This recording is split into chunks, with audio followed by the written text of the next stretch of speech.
Finding a solution to overcoming some of the greatest challenges we face today requires a new way of thinking, especially for organizations that are dealing with a multitude of initiatives and tackling multiple problems every single day. We're really excited to announce the formation of Innovation 90 Bootcamp this year.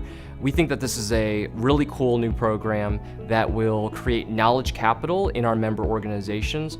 It's an immersive, hands-on boot camp that is actually going to be solving a real-world problem. So by the time you leave in 3 days, you will have a physical prototype that you can take out to the marketplace, and you'll have identified what your value proposition is.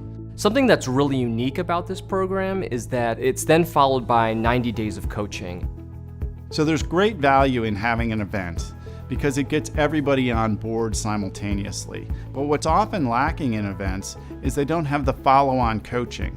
You need a coach. You need somebody to help you along, to make you accountable. It's in those 90 days where they're really starting to feel like they have the support they need to be able to take their ideas from an innovation idea into an implementation model.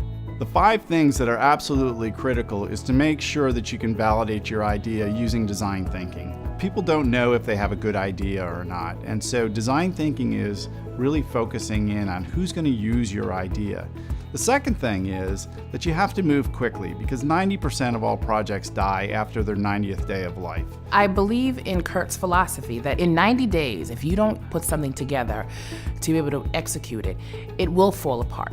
You won't be able to get the buy-in from staff, the team. It'll be very difficult if something is prolonged, and I totally agree with that. So that is why 90 days is important. Then the third thing is you have to have a bias for action. So what we need to do is we need to come up with a way to make it tangible, make it physical, and then get out to the marketplace and find out what's wrong with it. So had we not thought through this with the N90 process, we would not have had the customer feedback we had to make it what the customer needs and not what we think they need. The fourth thing is to actually be able to tell a compelling story that will motivate people and inspire them to change their behavior. Getting a more emotional response instead of a rational response from when we speak to people, that is all part of Innovation 90 that we learned and that we did not have before, and that made all the difference. And then the fifth thing, you've got to know how to defeat the devil's advocate. And so you've got to figure out how do you address those objections. And you've got to make sure that you turn the devil's advocate into your advocate. You have a conscious structure with which you actually end up building consensus in the organization with stakeholders as you progress with your analysis, as you progress with how you try to design the solution and so forth.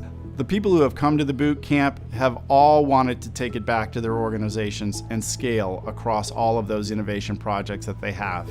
And that's a real compliment to the program. Absolutely, I would suggest this process. Again, we've had this ideation program going on for a couple of years now, but this is that next step to how do you implement all of these ideas and implement them better, faster, with more success. This works. I'm coming from an inner city hospital. This is not a small project. This is a massive project.